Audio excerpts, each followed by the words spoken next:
بسم اللہ الرحمن الرحیم۔ شروع اللہ کے نام سے جو بڑا مہربان نہایت رحم کرنے والا ہے۔ اور حضرت داؤد علیہ السلام نے جالوت کو قتل کر دیا، اور اللہ نے انہیں سلطنت اور حکمت عطا فرمائی اور انہیں جو چاہا سکھا دیا۔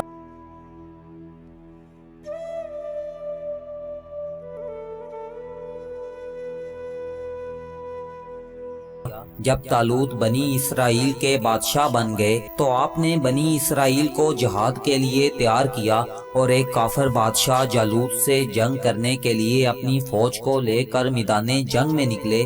جالوت بہت ہی قدآور اور نہایت ہی طاقتور بادشاہ تھا، اور اپنے سر پر لوہے کی جو ٹوپی پہنتا تھا اس کا وزن 150 کلو تھا۔ جب دونوں فوجیں میدان جنگ میں لڑائی کے لیے آ چکی تو حضرت طالوت نے اپنے لشکر میں یہ اعلان فرما دیا کہ جو شخص جالوت کو قتل کرے گا میں اپنی شہزادی کا نکاح اس کے ساتھ کر دوں گا اور اپنی آدھی سلطنت بھی اس کو عطا کر دوں گا۔ یہ فرمان شاہی سن کر حضرت داؤد علیہ السلام آگے بڑھے، جو ابھی بہت ہی کم سن تھے اور بیماری سے چہرہ زرد ہو رہا تھا، اور غربت کا یہ عالم تھا کہ بکریاں چرا کر اس کی اجرت سے گزر بسر کرتے تھے۔ حضرت داؤد علیہ السلام گھر سے جہاد کے لیے روانہ ہوئے تھے تو راستے میں ایک پتھر بولا کہ حضرت داؤد علیہ السلام مجھے اٹھا لیجئے، کیونکہ میں حضرت موسیٰ علیہ السلام کا پتھر ہوں۔ پھر دوسرے پتھر نے آپ کو پکارا کہ اے حضرت داؤد علیہ السلام مجھے اٹھا لیجئے، کیونکہ میں حضرت ہارون علیہ السلام کا پتھر ہوں۔ پھر ایک تیسرے پتھر نے آپ کو پکار کر عرض کیا کہ اے حضرت داؤد علیہ السلام مجھے اٹھا لیجئے، کیونکہ میں جالوت کا قاتل ہوں۔ آپ نے ان تینوں پتھروں کو اٹھا کر اپنی جولی میں رکھ لیا۔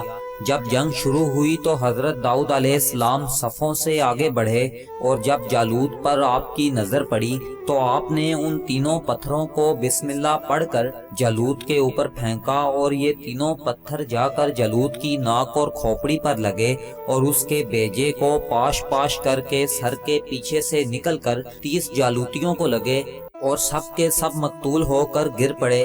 پھر حضرت داؤد علیہ السلام نے جالوت کی لاش کو گھسیٹتے ہوئے لا کر اپنے بادشاہ حضرت طالوت کے قدموں میں ڈال دیا۔ اس پر حضرت طالوت اور بنی اسرائیل بے حد خوش ہوئے۔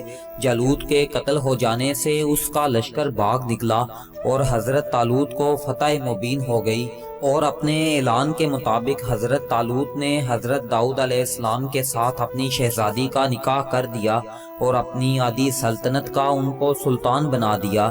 پھر پورے 40 برس کے بعد حضرت طالوت بادشاہ کا انتقال ہو گیا تو حضرت داؤد علیہ السلام پوری سلطنت کے بادشاہ بن گئے۔ اور جب حضرت شمویل علیہ السلام کی وفات ہوئی تو اللہ تعالیٰ نے حضرت داؤد علیہ السلام کو سلطنت کے ساتھ نبوت سے بھی سرفراز فرمایا۔ سب سے پہلے سلطنت اور نبوت دونوں اعزاز ایک ساتھ کسی کو نہیں ملے تھے۔ آپ علیہ السلام پہلے شخص ہیں کہ ان دونوں عہدوں پر فائز ہو کر 70 برس تک سلطنت اور نبوت دونوں منصبوں کے فرائض پورے کرتے رہے۔ پھر آپ کے بعد آپ کے فرزند حضرت سلیمان علیہ السلام کو بھی اللہ تعالیٰ نے سلطنت اور نبوت دونوں مرتبوں سے سرفراز فرمایا۔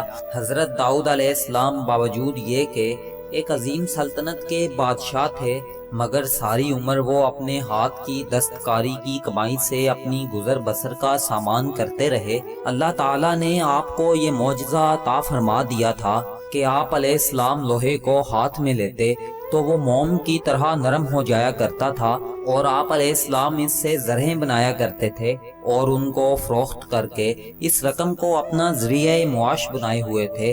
اور اللہ تعالیٰ نے آپ کو پرندوں کی بولی سکھا دی تھی